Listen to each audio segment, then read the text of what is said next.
Hi, Dr. Dirt. This is John Bias, and this is my monologue video for our reading this week, chapters 5, 6, 7, and 8 in Speak Up. And I'm going to go ahead and get started right out of the gate. Chapter 5, we talked about situational characteristics, which consist of our audience size, whether they're stationary or they're mobile, the time and the location of our speech. We need to take all those things into account, such as versus a static versus a mobile audience. Are we in a captive situation where we're at the front of the stage and everybody's sitting in a chair and we have their direct attention? Or are we out on a street corner and we're giving a speech and we have limited time to capture somebody's attention to keep them focused into what we're talking about? We have a very limited time, so those things are going to affect the way that we present our information.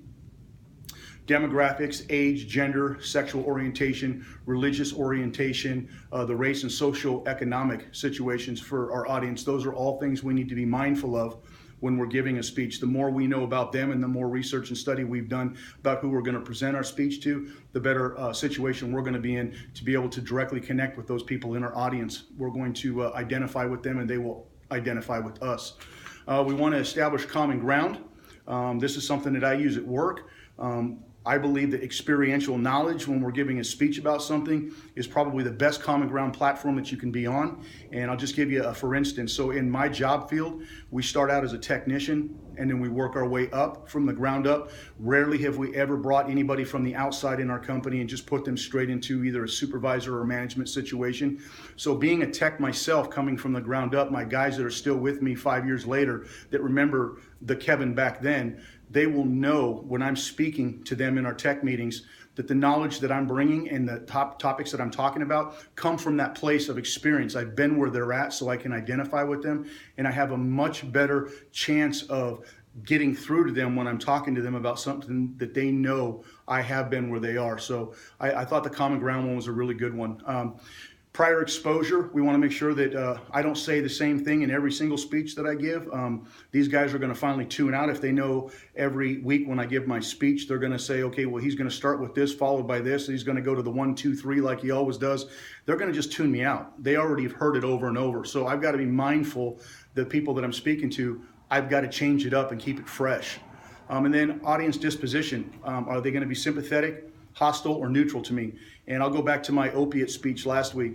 If I'm speaking to an audience of parents that have lost their children to an opiate overdose, my chance of them being sympathetic to my speech is going to probably be greater than if I'm speaking to a group of doctors who have a vested interest in selling prescriptions and I'm trying to give the same speech. One group's going to be sympathetic because they understand that I'm talking about something that has deeply affected them versus speaking to a group of peers that may not want to hear what I have to say, but they're there because they were told to be there.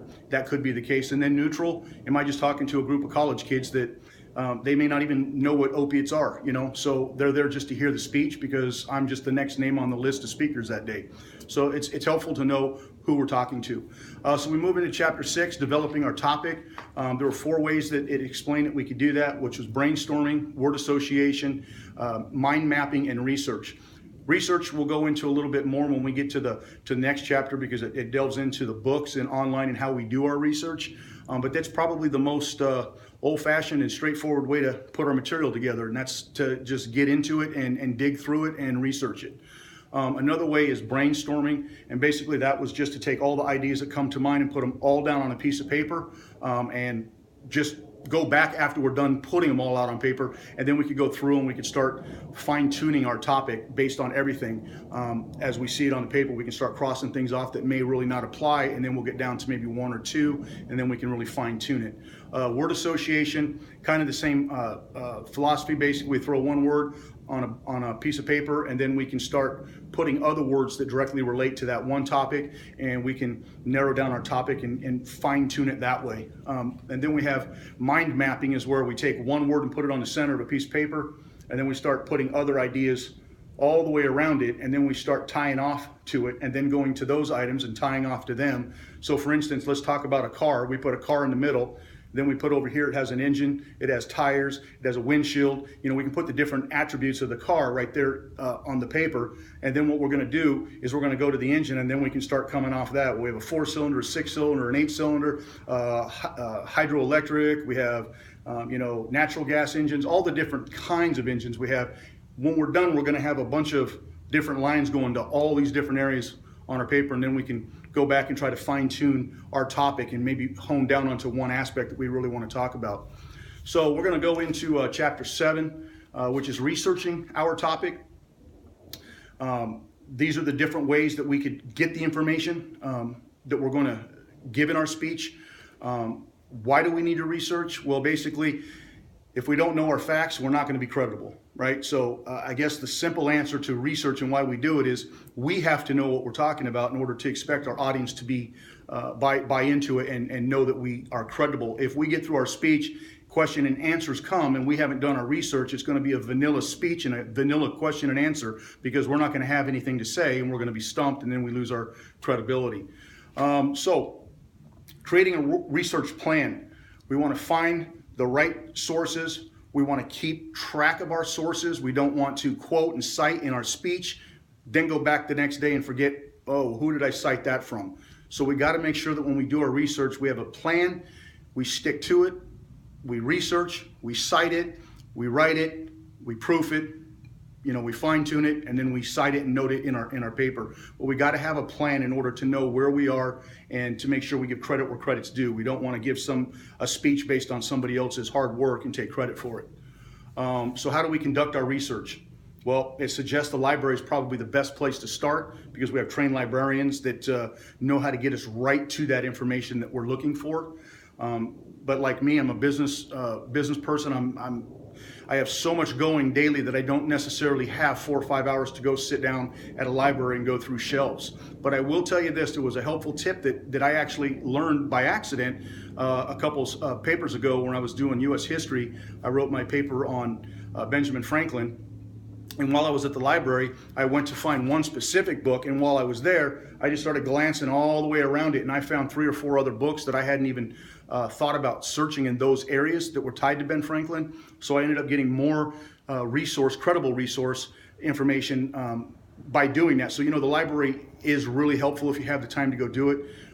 But for me, the internet is usually my easiest place to go to, or I have Logos software and I have Accordance software. And both of those are just loaded with different resources, commentaries, dictionaries, Strong's dictionaries, lexicons, everything. So I can get a lot of information from my Bible software as well. But the internet is the kind of go-to now. But it talks about being careful about internet information. We got to make sure that the source is good. We don't want to just go to a blog, because there's no peer review, right? So it's just somebody that says, this is what I think, someone comments on it.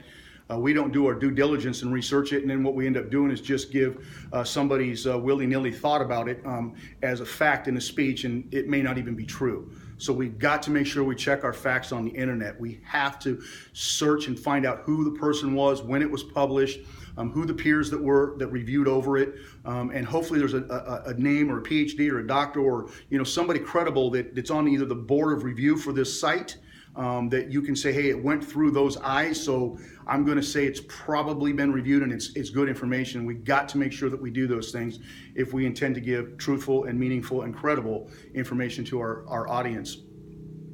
Face-to-face interview was another way.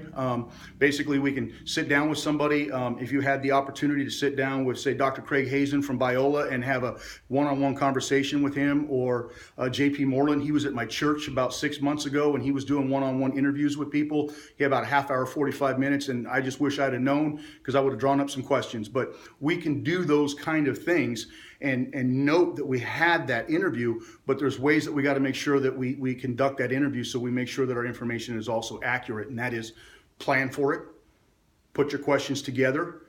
After the interview, you want to evaluate your answers, and it says to make sure that if you're unsure about an answer, to contact that person and just verify, hey, is this what you said? Maybe I took the wrong note down, and you want to make sure you clarify it before you use that information. So face-to-face interviews, another way that you can get research material for your speech. And then we move straight into using supportive materials for our speech, which could be anything from like a sideshow, or maybe if you're standing with a blackboard behind you, kind of like you in the speeches that you give at school, you might have some material on the board that you can defer to, so people can see those kind of things. You might have just artifacts or something that you actually can hold in your hand, a statistic of some sort, maybe a board or something that has the information on it. Anything that you can use to stimulate the audience attention and get them to buy into your speech and stay in tune with what you're saying. Those are all supporting materials that you can use. Some are definitions, testimonies, statistics, narratives, analogies. All of those type of things are supporting material. And it also says testimonies, and I got to say that that's probably one that's really important to me. In Celebrate Recovery, we get up and we do testimony night. We give lessons, and sometimes we do chip ceremony where we give a little story about ourselves. And the one thing that I've learned, my pastors shared this with me, many of the mentors in my life have shared this with me, a testimony is something that's yours. God gave you your own story. God gave us our own testimony. Nobody can argue with that. It's truth. It's my truth. So if you give a testimony of somewhere where you've been and you're conveying that as part of your speech, there's nothing that gets better than that. You tie that in with experiential knowledge and your own testimony, it's a win-win. So those are good things to keep in mind for me when I'm giving a speech in the future. I also want to try to tie some of my testimony, and I think you've seen that in some of my papers and in some of the things that I've written, either in the assignments or shared in a video before. I'm really big about sharing my testimony, and I'm not ashamed of it, so it's more power for me to give it away than to keep it. And then finally, we got to make sure we consider our audience's time. We want to make sure that we don't, go long-winded. We want to stay on point. If we have a 10-minute speech to give, we want to make sure we keep it in 10 minutes, bring all the most important information to the table that we can in that 10 minutes, and then we can talk, question, and answer afterwards. But we want to make sure that we are considerate of the audience, respect their time, and avoid long-winded, detailed speeches. You're going to lose people. We don't want to just get it into a statistical whirlwind. We want to be right on point with what we're trying to deliver. So I think if we put all four of these chapters together and just take the most important one out of each, to me anyway, I could probably navigate and map myself out a pretty decent plan to give an effective speech, which I'm going to do shortly when I give my speech on the Constitution. So I hope that the presentation is on point, my hand gestures are on point, I did some reading, I took your advice, and I'm going to see if that plays out in my speech. So Dr. Dirk, I'm going to go ahead and sign off, and I will talk to you shortly. Have a blessed day.